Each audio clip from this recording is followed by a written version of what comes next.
Hi everybody, I'm Beebs Kelly. Welcome back to another video. Today I want to go over Meghan Markle's recent fashion fails, to put it gently.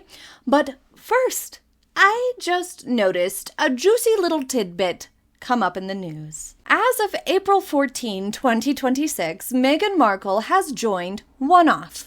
This is an AI-powered fashion discovery platform as both an investor and a featured participant. Right off the bat, though, I see a little bit of a conflict here. It's not just that Meghan will be getting commission. Oh yes, she's going to be making about 25% off sales made through affiliate links on the platform, which features curated edits of her wardrobe. Talk about monetizing your title. But more importantly, there is a bigger theme of hypocrisy here in that this is an AI-powered platform, which means fewer staff, more technology, and more hypocrisy from the Meg, who preaches to us alongside her husband, Prince Harry. Oh yeah, he's part of this too, who lecture us all the time about the dangers of AI and social media and how much we need to do to protect things and people and all of that. When it benefits them, they have no qualms. They will participate and sign up for and invest in AI-powered platforms that are directly connected to the social media platforms that they use hypocritically for their own benefit.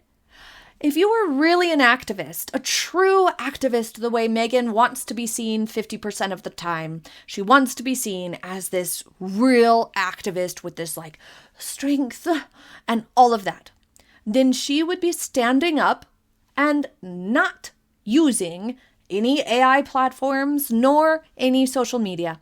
She would be making statements and pronouncements about how she refuses to sign up and use them, even if it would benefit her, because she refuses to feed the machine and support Meta and give them more money via her participation.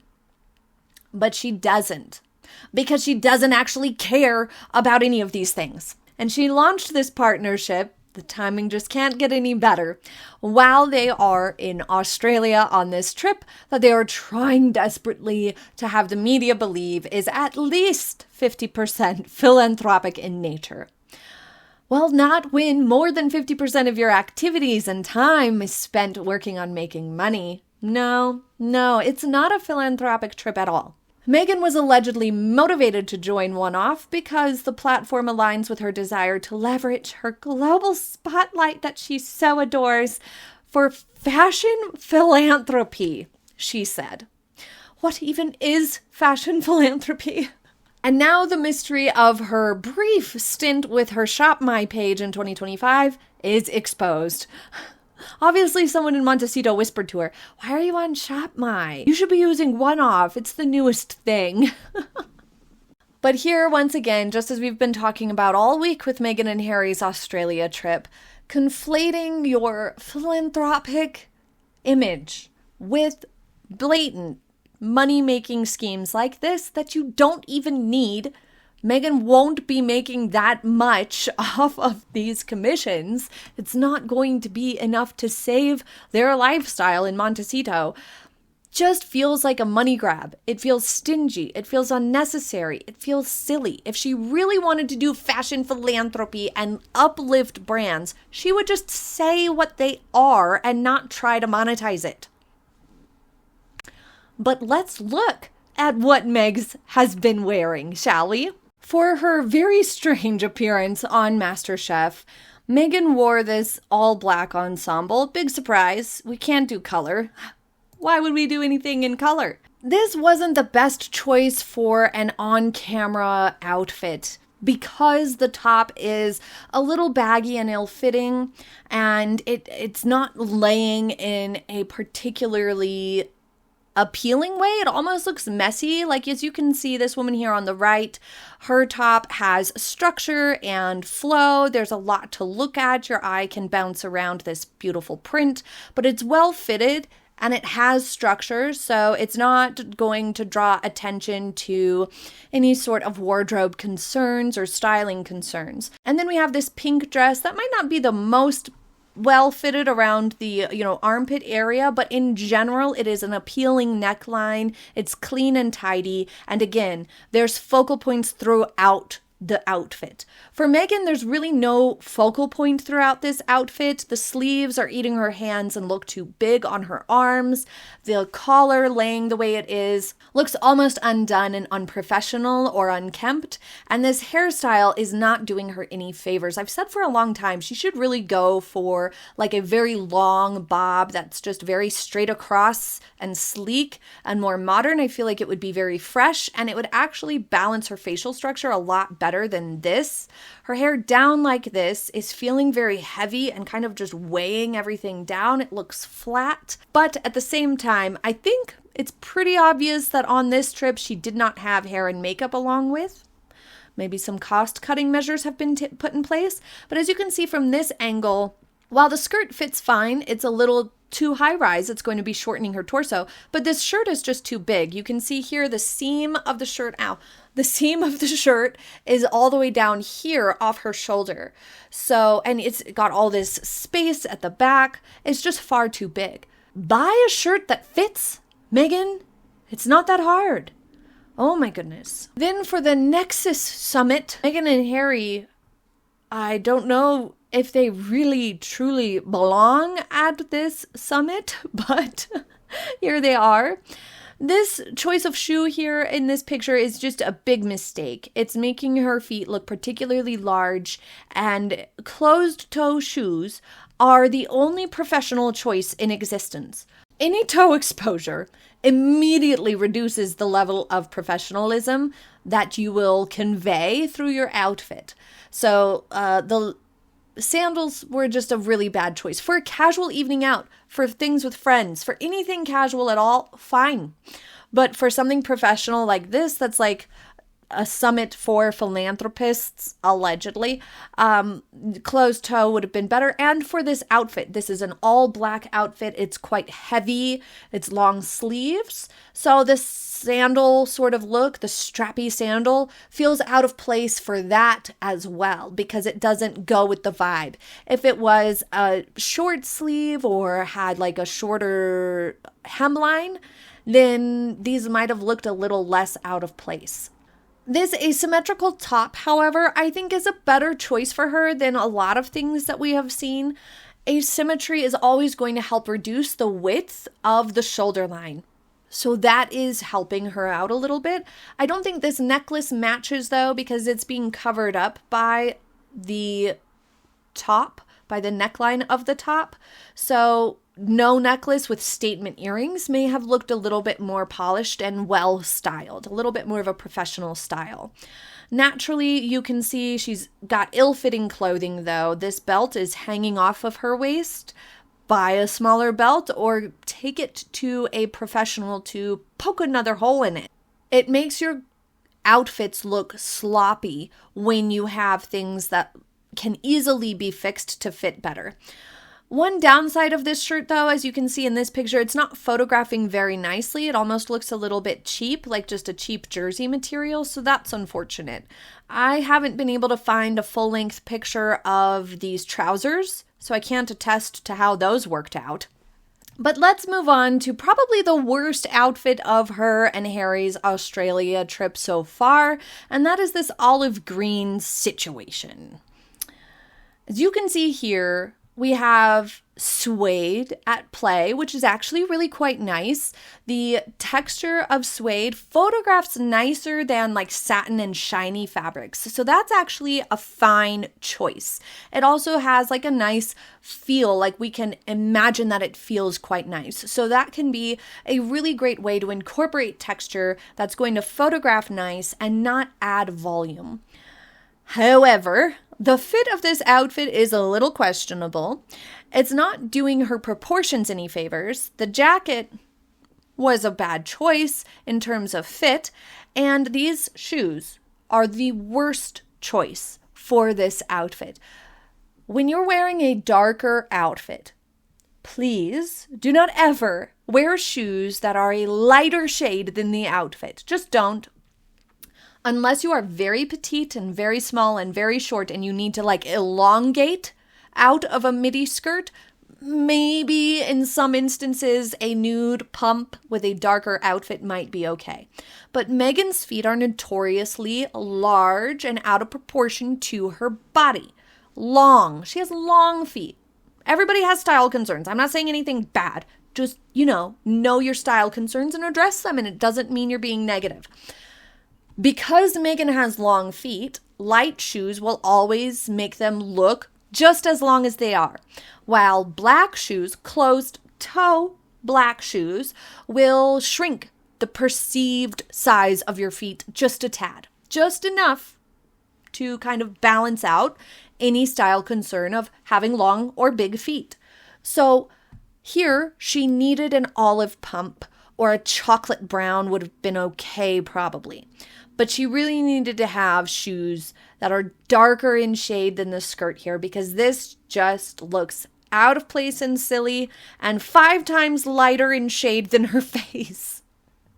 It just doesn't look good. Here, when she has her jacket off, you can see the downside of a suede skirt that doesn't fit properly. As you can see, when they're walking in, the hemline of the skirt is above the ankle. But here, when she's standing, it's eating her ankle. So this is meant to be a midi skirt, not a maxi skirt. A maxi skirt would go below the ankle even when you're walking. Therefore, this is clearly a midi skirt. It should be above the ankle while at rest. In fact, it should be about mid-calf. But really, anything above the ankle can be classified as a midi skirt. This needed to be hemmed. Because it was not hemmed properly and it's sitting at an awkward spot, the general fashion rule, the takeaway for us at home, don't chop a joint. You don't want a hemline of a skirt or dress or trouser or a top, a sleeve, to hit right at the joint. You don't want it to hit right on the elbow, right on top of the knee, right on top of the ankle, because it just creates an awkward look. We don't do it. No tailor would elect to have a midi skirt hit on the ankle bone like it is here. This tells us that she did not have this tailored properly, and because of that, it's creating this really sort of stiff and heavy appearance while she's at rest, while she's standing still. It just looks kind of heavy at the hemline.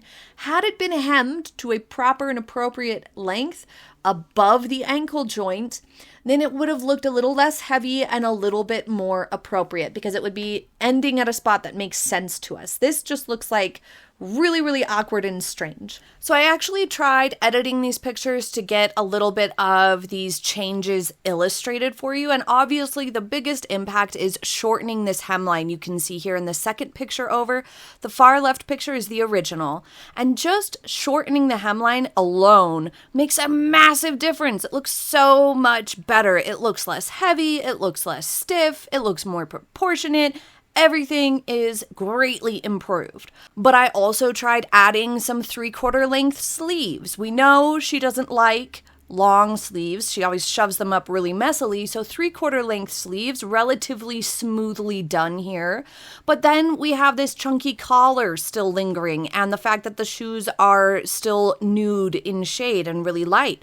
So we could go even further and try a V-neck with a little bit of an accent necklace. This will elongate and open up her neckline, and it reduces the perceived width of her shoulder line as well. And then the darker shoes just really make it look all that much better. Even if she kept the original top, just the darker shoes and the shorter hemline alone are transformative to this outfit, as you can see here. The turtleneck, mock neck situation here is a little heavy for her. She doesn't have a very long neck, so having this thick, chunky collar isn't the most appealing, but it doesn't look as bad here as it does when she has the jacket on. Because the jacket, although I like the jacket's cut in general, like this is a fine piece on its own. On Meghan here, it's overwhelming. It's too loose and baggy and boxy, and as you can see, how much of it is hanging down from the sleeve just gives the impression that it's ill-fitting and messy, is what we come to conclude when we see something that's ill-fitting, kind of baggy. We're like, oh, it's messy. We don't just think, oh, it's not fitting quite right. She must not have had time to get it tailored. No, our brain is immediately like, it's overwhelming, it's baggy, it's ill-fitting. Oh, messy. She looks messy. One upside to the suede choice, though, is that it doesn't show wrinkles the way all the other fabrics she likes to wear do. You know, she loves to go for satiny, linen things that just leave her looking a wrinkled mess. This negated that problem, which was great. That's a positive. You have to give credit where credit's due. Having suede means no wrinkles, or at least minimal wrinkles. It looks like there is still a fold from the suitcase or the packaging from ordering it. There is a bit of a seam across the knees here. She didn't bother to iron or steam it or have it hemmed. But, you know, whatever. There is still a little bit of an improvement in the fabric choice. Another element to this that's not exactly doing Meghan any favors is just the way it's laying here at the waist. You can see she doesn't have it hiked all the way up to her boobs, but the blousing of the shirt is kind of making her torso look more boxy. And with the heaviness and the boxiness of the skirt combined, it's not vibing. But there's no denying the worst part of this was the jacket just not working with the outfit. If she was wearing boots and doing something more like outdoors with this outfit, she might have gotten away with it. But the hem of the skirt and the jacket just, no, these are no's.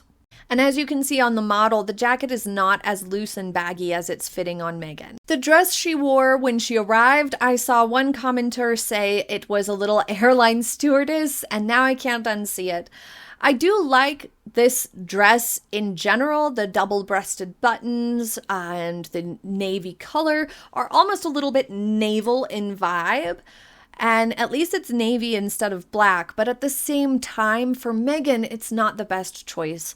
The arms out all the time is not only not very professional, and in a hospital setting, not the most comfortable of outfits to choose, but it's not the most flattering either. And in Meghan's case, the double-breasted nature of it tends to widen her torso further, so it ended up not being the most flattering of choices. However, I think a dress in general was a fine place to start.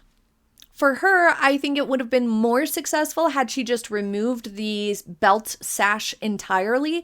It's a tie belt feature, and if she would have just removed that and had a tailor remove the belt loops and perhaps even the hemline out a tad, this would have been a lot more successful because as you can see here, due to Meghan's short torso, the sash belt is actually overlapping the third set of buttons in the front, which ends up looking a little messy.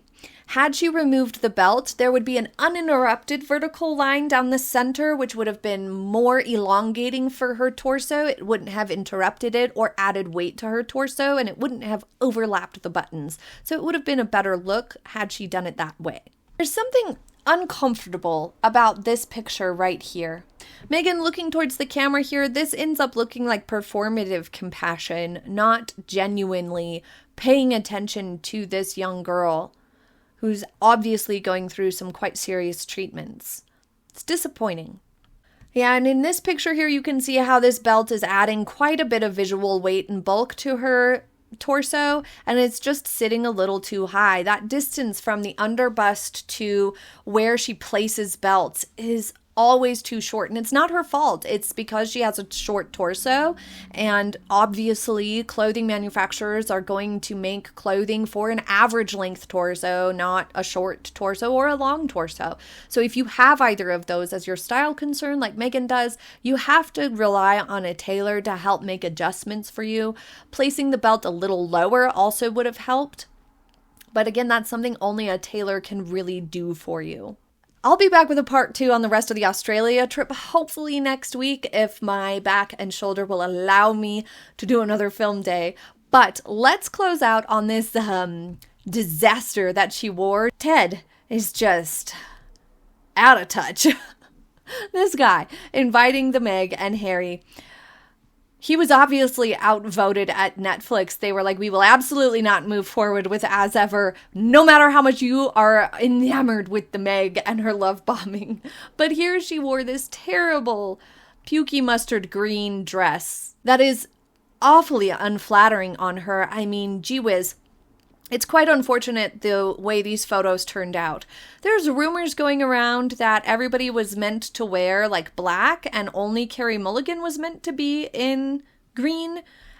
I don't know that that's been corroborated, but that is the rumor going around online. I wouldn't be surprised if Meghan did that, but I haven't been able to verify it myself.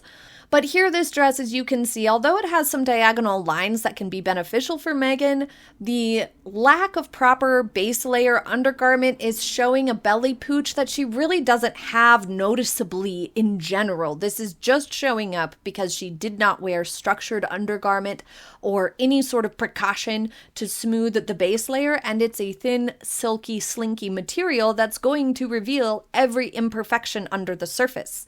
That's just the reality of this type of fabric. It doesn't matter how tight and perfect your body is, it's going to look lumpy under this sort of a fabric if you don't wear some sort of base layer, whether that be a slip to create more movement so that the fabric glides on top of the slip and doesn't sort of hang up and define any of those imperfections, or normal anatomy I'm not saying there's any actual belly or weight to her tummy, but rather it makes it look like there's weight on her tummy because the fabric is clinging to her belly in this manner.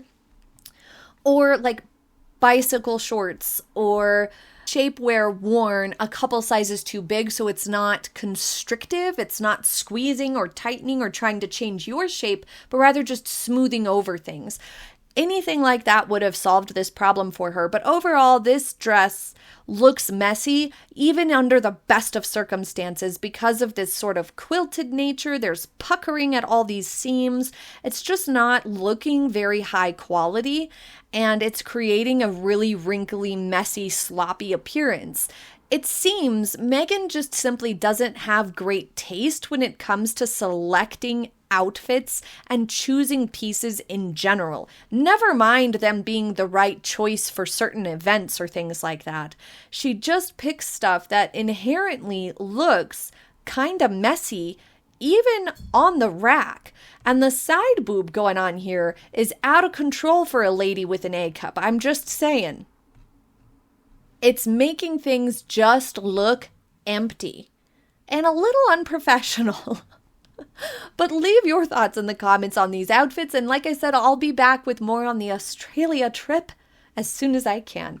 Thank you for joining me for this fashion edition. I sincerely hope you enjoyed it, and I will see you next time. Have a happy day, everybody. Bye.